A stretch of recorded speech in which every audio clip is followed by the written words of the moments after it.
Hello dear student, मैं अमर Mehta. Last video में हमने देखा था ट्रांजिशन एलिमेंट के नाम, संकेत, उनका डेफिनेशन, उनको ट्रांजिशन एलिमेंट कहते क्यों हैं, ये सारी बातें अपन ने कर ली थी। ठीक है, आज अपन उसको कंटिन्यू करते हैं, उसको आगे बढ़ाते हैं। मेरे ख्याल से अपन ने इलेक्ट्रॉनिक विन्यास भी कंप्लीट कर लिया था। फर्स्ट ट्रांजिशन एलिमेंट का इलेक्ट्रॉनिक विन्यास हमने कंप्लीट कर लिया था। अब उसका जो नेक्स्ट प्रॉपर्टी है, अगला गुण है, उस पर हम बात करेंगे। डियर स्टूडेंट, उसका नेक्स्ट प्रॉपर्टी है फिजिकल स्टेट, भौतिक अवस्था।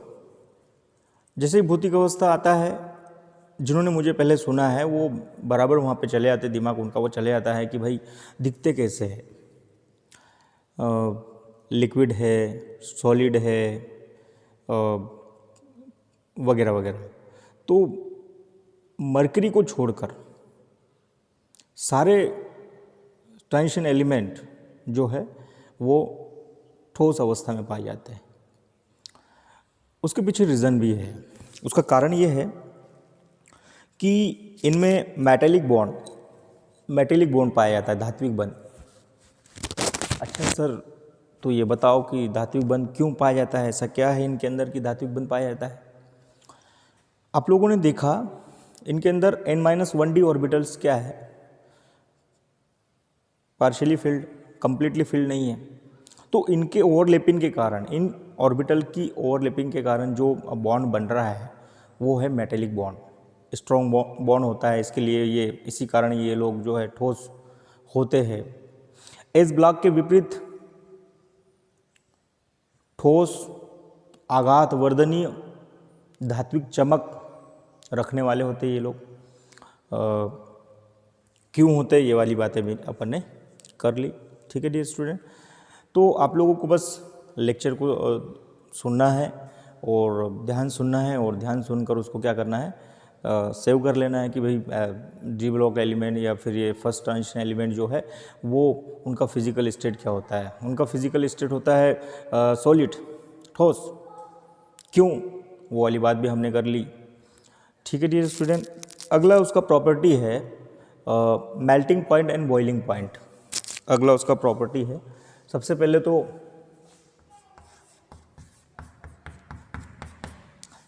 आपने भौतिक अवस्था, सेकेंड प्रॉपर्टी थी इसकी भौतिक अवस्था, देख ली उसकी कैसा है। मरकरी को छोड़कर सारे जो है, अगर फर्स्ट ट्रांजिशन एलिमेंट की बात करें तो जिंक उतना ठोस नहीं मिलेगा आपको। ठीक है, नेक्स्ट अगला प्रॉपर्टी मैंने कहा गलनांक और क्वथनांक, मेल्टिंग पॉइंट, बॉइलिंग पॉइंट। जैसे ही आप लोगों ने फिजिकल प्रॉपर्टी सुनी मेरे से, आप लोगों के दिमाग में बात आ गई होगी, सर आपने कहा ठोस और प्रबल बंध, धात्विक बंध बनता है, मतलब प्रबल बंध बनता है। वैसे आप लोगों के दिमाग में एक बात भी आ गई होगी कि अगर ये ठोस और प्रबल बंध वाले कंपाउंड है तो फिर क्या होगा, इनका मेल्टिंग और बॉइलिंग पॉइंट भी क्या होगा, बहुत ज़्यादा होगा। इनमें केवल और केवल n-1d ऑर्बिटलों के अतिव्यापन से धात्विक बंध ही नहीं बनते, बल्कि इनमें जो अयुग्मित इलेक्ट्रॉन युक्त ऑर्बिटल है वो सहसंयोजक बॉन्ड का निर्माण भी कर लेते हैं, कोवेलेंट बॉन्ड। अयुग्मित इलेक्ट्रॉन युक्त ऑर्बिटल क्या करेगा, आप लोग बचपन से पढ़ते आ रहे हो, एक इलेक्ट्रॉन वाला ऑर्बिटल क्या करेगा, कोवेलेंट बॉन्ड का सहसंयोजक बॉन्ड, यानी कि क्या बोलना चाहिए, कोवेलेंट बॉन्ड, कोऑर्डिनेशन नहीं, कोवेलेंट बॉन्ड का निर्माण कर लेते हैं, जिसके कारण ये लोग क्या होते हैं, जिसके कारण इनकी प्रॉपर्टी, इनकी अगर बात करें क्या बोलना चाहिए, मेल्टिंग और बॉइलिंग पॉइंट हाई होते हैं इनके। ठीक है डियर स्टूडेंट, ये बातें अपन ने कर ली। फिर बोलूँगा मैं इसमें खास करके आप लोगों को 3 श्रेणी पढ़नी है, 3 सीरीज़ पढ़नी है, फर्स्ट, सेकेंड एंड थर्ड। तो जिंक, कैडमियम और मरकरी ये आपको लिक्विड स्टेट में मिलेंगे, लेकिन आपको जो बाकी सदस्य है वो एकदम सॉलिड स्टेट में ही मिलेंगे, इसलिए उनका मेल्टिंग और बॉइलिंग पॉइंट ज़्यादा रहेगा। ये आप लोग अच्छे से आप लोग सुनकर उसको ध्यान सेव किया करें, ठीक है। उसका नेक्स्ट प्रॉपर्टी जो बहुत ज़्यादा आईएमपी है, उसका इन तत्वों का स्पेसिफिक प्रॉपर्टी बोला जाता है, उसको मैं लिख देता हूँ।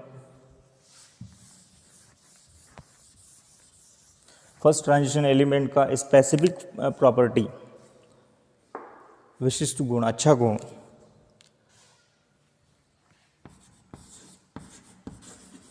परिवर्ती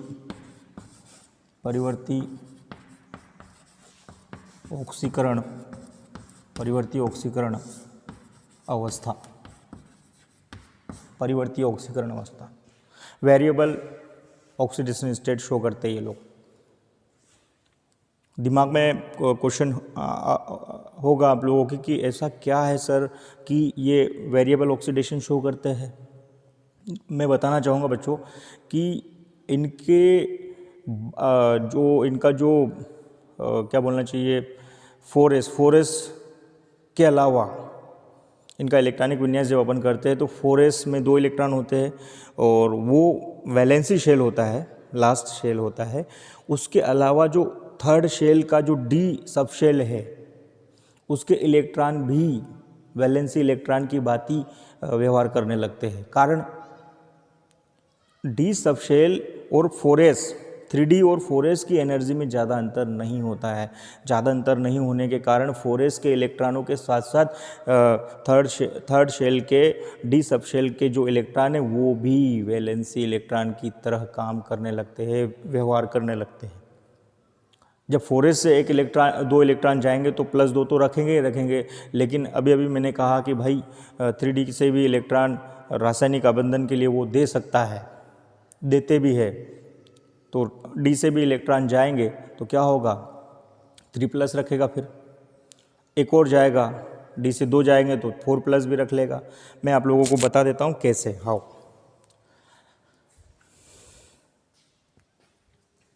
scandium, titanium, vanadium, chromium, manganese, iron, cobalt, nickel, copper, zinc, ठीक है। आप लोगों को इनका कॉन्फ़िगरेशन पता है, 3D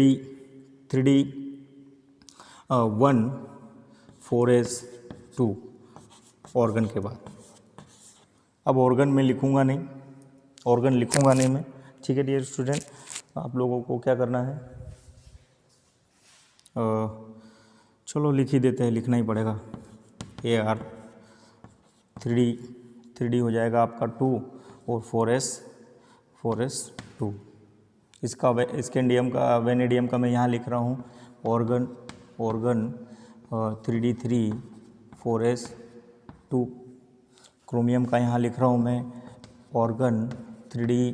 अब यहाँ पे अपवाद था, आप लोगों को याद हो तो यहाँ 4 न होकर यहाँ 5 हो जाएंगे और 4s में कितना 1 पता होना चाहिए आप लोगों को। पढ़ा करें, थोड़ा पढ़ने का प्रयास करें। ऑर्गन 3D, अब जो इलेक्ट्रॉन एक और बड़ा है मैग्नीज में, वो कहाँ जाएगा 4s में, तो ये 5 ही रहेंगे और 4s 2।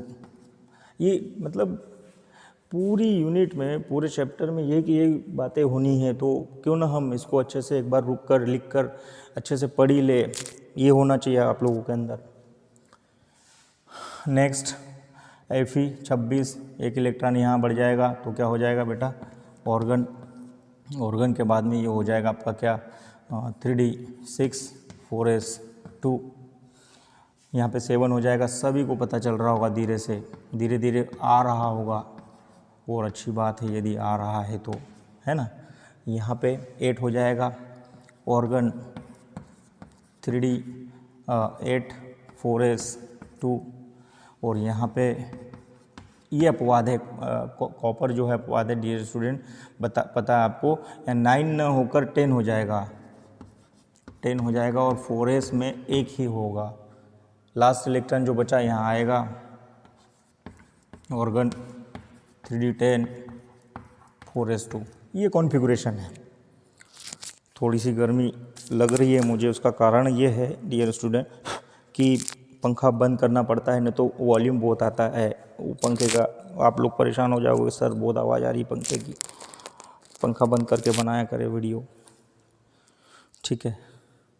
तो ठीक है, आप लोगों के लिए थोड़ी सी गर्मी सहन कर सकते हैं हम लोग, ठीक है डियर स्टूडेंट। देखो अच्छे से ध्यान सुनना, यहाँ पर मैंने कहा इसकी और इसकी, इन दोनों की एनर्जी में ज़्यादा अंतर नहीं है, इसलिए ये तो रासायनिक अबंधन में ये अपने इलेक्ट्रॉन देगा ही देगा, लेकिन ये भी दे सकता है, तो दे सकता है तो दे।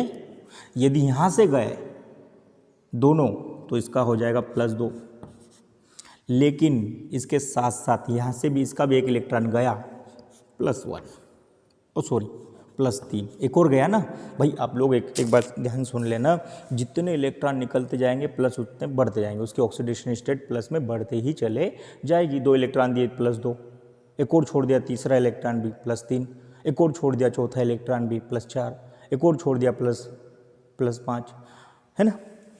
देखो अब आप ही लोग बताओगे सर यहाँ से 4s से अगर 2 इलेक्ट्रॉन चले गए ना सर तो +2 होगा। वेरी गुड, +2 ही होगा। एक और गया यहाँ से D में से +3, एक बचा सर उसको भी दे दीजिए ना रासायनिक आबंधन में +4। सिंपल है। अब बात करें अपने वेनेडियम की, टाइटेनियम का तो काम हो गया है ना। वेनेडियम के लिए मैं ऐसा देखो ऐसे लेके आ रहा हूँ इसको, यहाँ पर सब पॉसिबल है, आप लोग मान लो तो ठीक है डियर स्टूडेंट। देखो यहाँ से अगर 4s से 2 इलेक्ट्रॉन जाता है तो +2, यहाँ से एक और जाएगा +3, +4 और +5, सभी निकल गए। क्रोमियम की बात करें तो अगर 4s से एक ही इलेक्ट्रॉन जाता है तो +1, ये पांचों जाएंगे धीरे धीरे तो +2, +3, +4, +5, +6। मैग्नीज की यदि बात करें, देखो मैं इसको वापस ऐसे लेके आ रहा हूँ ताकि आप लोगों को समझ में आ जाए। स्क्रीनशॉट लेना इसका और बार बार उसका रिवीजन करना, हो जाएगा। मैं फिर बोल रहा हूँ ये बहुत IMP है, बहुत ज़्यादा IMP है, पूछा जाता है। First transition element variable oxidation state show करते हैं, क्यों आता है। यहाँ से दोनों इलेक्ट्रॉन जाएंगे +2, एक एक करके निकाल लो, 3, 4, 5, 6, 7। अब आप लोग सोच रहे होंगे सर इसकी +8 तक जाएगी, तो ऐसा नहीं है। मैग्नीज ऑब्जेक्टिव कई बार आ चुका है, फर्स्ट ट्रांजिशन एलिमेंट में सबसे ज़्यादा ऑक्सीडेशन स्टेट शो करता है मैग्नीज, ओनली मैग्नीज, है ना। अब ऐसा इसलिए है, यहाँ तक ठीक है, लेकिन आगे और चलेंगे तो न्यूक्लियर चार्ज बढ़ेगा, यहाँ पर आएंगे ज़्यादा प्रोटॉन बढ़ेंगे, न्यूक्लियर चार्ज बढ़ेगा, तो वो D जो है अब ज़्यादा इलेक्ट्रॉन छोड़ना पसंद नहीं करता है। या फिर दूसरी भाषा में अगर बोले तो भाई इसके जो कंपाउंड है वो ज़्यादा ऑक्सीडेशन स्टेट में नेचर में नहीं मिलते हैं, स्टेबल नहीं होते होंगे। तो डिपेंड करता है कि भाई उसका कंपाउंड है कि नहीं है। अगर ज़्यादा मिल रहा है इसका मतलब वो होता होगा तभी तो मिल रहा है इतनी ऑक्सीडेशन स्टेट में, इतनी हाई ऑक्सीडेशन स्टेट में। ये बहुत बड़ी बातें हैं, लेकिन अब क्या है आप लोगों को सीखनी तो है, ठीक है बेटा। एक एक कम करते चले जाना, अब 6 तक ले आना, 7 से रिवर्स मार दो, कोई दिक्कत नहीं है। देखो यहाँ से गया +2, 3, 4, 5 और ये 6। कोबाल्ट की बात करें, एक और कम कर लो भाई, कंपाउंड उसके ज़्यादा ऑक्सीडेशन स्टेट में मिलते ही नहीं है, तो बताना पड़ेगा अपने को, है ना। बहुत सारी चीज़ें आएगी, ओके डियर स्टूडेंट। ये देखो इसकी अगर बात करें, ये लो मैं लेके आता हूँ यहाँ पे, यहाँ से गया +2, +3, +4, 5, कम करते चले आओ, इसका 4 होगा, पता ही चल गया होगा, +2 +3 +4। कॉपर की यदि बात करें, यहाँ से एक इलेक्ट्रॉन यदि जाता है तो +1 और +2, बस 3 तो मुश्किल है, बहुत ज़्यादा मुश्किल है, रखता ही नहीं है बंदा। +2 +1 +2, ये सारी बातें क्यों क्या बड़ी क्लासों में जब जाओगे या मेरे जैसा कुछ टीच करने लग जाओगे, अंदर खून में आ जाएगी धीरे से। बहुत ज़्यादा कुछ करना पड़ता है, बहुत ज़्यादा कुछ करना पड़ता है। 18 घंटे देना पड़ता है 24 में से, ठीक है।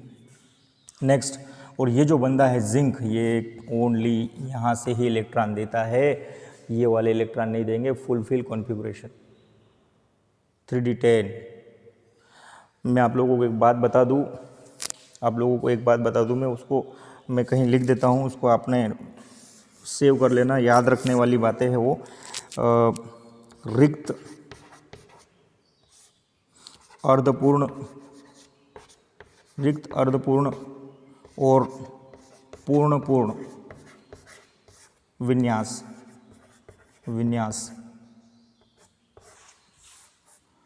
स्थायी होता है। डियर स्टूडेंट, इस बात को आप अपने खून में डाल लीजिए।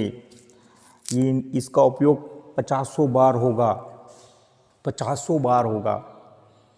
खाली अर्धपूर्ण और पूर्ण विन्यास अपेक्षाकृत स्थायी विन्यास होता है, स्टेबल कॉन्फ़िगरेशन होता है। अब क्यों, कल भी बोला था मैंने आप लोगों को कि ये जो क्यों है, कुछ न कुछ तो है कि ये विन्यास स्थायी होता है, लेकिन आप लोगों का लेवल नहीं है इसको समझने का क्यों।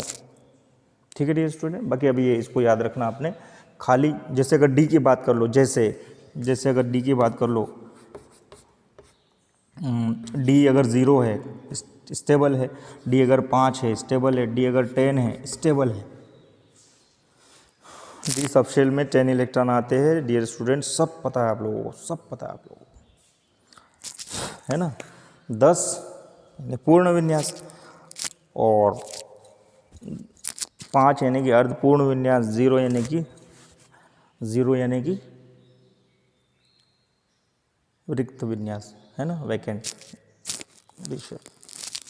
तो ये था dear student, variable oxidation state show करने का रीज़न ये था, और ये चार्ट आपके दिमाग में होना चाहिए। और क्यों, ये जो बातें मैंने बोली आप लोगों को कि यदि स्कैंडियम के बाहरी कोश से 4s से ही 2 इलेक्ट्रॉन यदि केमिकल रासायनिक आबंधन के लिए जाते हैं, लूज करता है स्कैंडियम तो +2, लेकिन 4s के साथ साथ 3d का एक इलेक्ट्रॉन भी देगा तो +3, 2 यहाँ से एक 3, यहाँ से एक 4। तो ये आप लोगों को पता होना चाहिए। आज अपन इतनी 3 प्रॉपर्टी पढ़ लेते हैं इसकी, बाकी नेक्स्ट प्रॉपर्टी जो है अपन नेक्स्ट लेक्चर में मैं आप लोगों के सामने लेके आ जाऊँगा। 3 से 4 प्रॉपर्टी अगले लेक्चर में आ जाएगी। 10 से 12 प्रॉपर्टी शो करते हैं ट्रांजिशन एलिमेंट और 10 से 12 प्रॉपर्टी जो है अपन पढ़ा देंगे। उसके बाद तो क्या है, यूनिट फिनिश हो जाएगी। ठीक है dear student, next video lecture में मिलते हैं। इसको बढ़िया से सुनना है, बार बार सुनना है ना।